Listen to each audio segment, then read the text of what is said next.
Bonjour à toutes et à tous, j'espère que vous allez bien parce qu'aujourd'hui on va innover et faire quelque chose de légèrement différent de la dernière fois. Pareillement aux articles du journal, cette vidéo sera hybride et articulera la présentation d'un corpus de texte rattaché à un thème avec des pistes et un début de réflexion sur ce thème qui sera aujourd'hui celui des mythes antiques à travers la conquête de la Toison d'Or par Jason. On va se poser deux questions. Comment et pourquoi aborder le mythe de Jason? Et pour y répondre, on va présenter deux œuvres, les Argonautiques d'Apollonios de Rhodes, puis la tragédie de Corneille dénommée Médée, et ça sera mes deux conseils lecture de cette vidéo. Les Argonautiques est une épopée poétique grecque écrite au IIIe siècle avant notre ère par Apollonios de Rhodes. Composée de 4 chants traduits en prose, elle retrace l'aventure de Jason. Son oncle Pélias, ayant subtilisé le trône d'Iolcos, souhaite se débarrasser de son neveu afin d'en éviter les fougues. Pour ce faire, il envoie Jason dans une mission que nul ne croit réalisable, traverser les mers jusqu'en Colchide et ravir au roi Aétès la Toison d'Or. Alors, pour situer cette épopée dans la chronologie de la mythologie grecque, elle se déroule une génération avant celle des héros de l'Iliade et l'Odyssée. Et Jason, pour réussir sa mission, monte une équipe composée de 54 des plus grands héros de son époque. Vont embarquer à bord d'un navire dénommé l'Argos des héros comme Hercule, Castor, Pollux, le poète Orphée, ou encore Nestor, qui sera le seul à participer à la conquête de la Toison d'Or et à la guerre de Troie. Donc l'œuvre d'Apollonios ressemble à une immense fresque de la mythologie grecque où chaque héros y va de son exploit dans ce périple. On remarque par ailleurs des similitudes entre les Argonautiques d'Apollonios et l'œuvre d'Homère. Ulysse, lorsqu'il rentre à Ithaque, sera protégé par la déesse Athéna, alors que Jason, dans son voyage, sera protégé par Héra. Comme on l'a vu, l'aventure des Argonautes précède l'Iliade et l'Odyssée.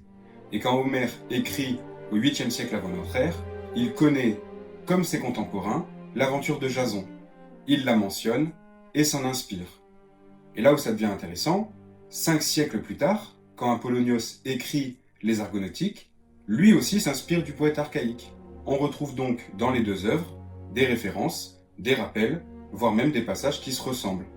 Et tout ça, ça nous permet d'esquisser un panorama assez large des mythes antiques, panorama où va apparaître un personnage emblématique, la princesse Médée, fille du roi Aétès.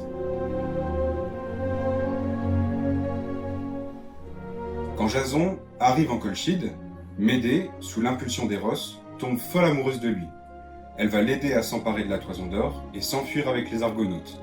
C'est la naissance d'un amour dans le meurtre, la trahison et l'exil. Il y a donc deux intrigues dans les Argonautiques, la conquête de la Toison d'Or et la liaison entre Jason et Médée. L'une s'arrête au dernier vers d'Apollonios, l'autre se poursuit dans la tragédie de Corneille. Jason promet à Médée une fidélité éternelle. Ils auront ensemble 2 enfants. Chassés d'Iolcos à leur retour pour des raisons que l'on découvre dans la pièce, ils se réfugient à Corinthe. On a alors Jason, un héros victorieux, reconnu dans toute la Grèce, et Médée, une meurtrière crainte, recherchée dans toute la Grèce. Leur histoire aurait pu se terminer sur ces rivages, mais Jason parjure son serment et accepte d'épouser la princesse locale, lui permettant de devenir héritier de la couronne.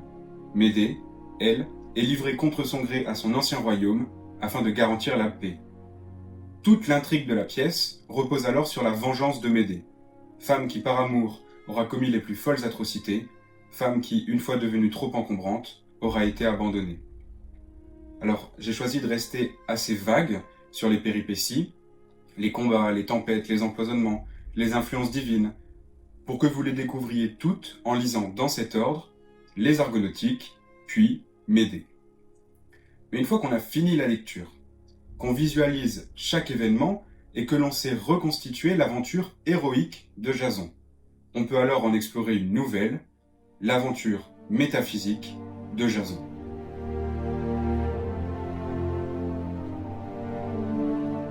Les images, les mythes de ces œuvres ont une valeur symbolique, donc significative, et on peut s'intéresser au sens des mythes pour ancrer dans nos vies comme une philosophie en actes les idées qu'ils véhiculent. Que représente une toison, aussi dorée soit-elle, qu'on accepte d'aller chercher au prix de tous les dangers? Pourquoi Jason le fait-il? pour la gloire, pour ce qui est juste, pour ce qui est bon? Ne rencontre-t-il pas l'amour dans cette aventure d'une vie? Ne le perd-il pas au final, après toutes ces ignominies? Alors, de ces questions se dégage une vérité: personne ne peut s'identifier à Jason dans les faits, mais chacun peut, à sa manière, comprendre la dimension métaphorique de sa quête. Chacun peut alors, à sa manière, devenir Jason. Bon, c'est pas grave, la vidéo sera un peu plus longue, on va se permettre quelques largesses. On vient de réfléchir à la manière dont le mythe peut s'immiscer dans le contemporain. Allons plus loin et réfléchissons à la réciproque: comment le contemporain peut s'immiscer dans le mythe? Si on se penche sur la méthode de la pensée camusienne, que ce soit dans le cycle de l'absurde ou dans le cycle de la révolte, chaque essai est rattaché à un personnage mythologique. Sisyphe pour l'absurde, Prométhée pour la révolte. Et c'est là où ça devient dingue. Prenons l'exemple du mythe de Sisyphe. L'idée de l'absurde se structure sur le personnage de Sisyphe, qui en devient alors l'incarnation. Camus utilise le mythe pour donner à vivre la pensée, plutôt que de simplement la penser. Alors voilà, on en arrive au bout. Je vais faire ça aussi dans les articles. Je vais vous donner une dernière œuvre, et si le thème et les réflexions vous ont plu, plongez-vous dedans avec curiosité. Ça s'appelle Le Bestiaire ou le Cortège d'Orphée, c'est un recueil de Guillaume Apollinaire.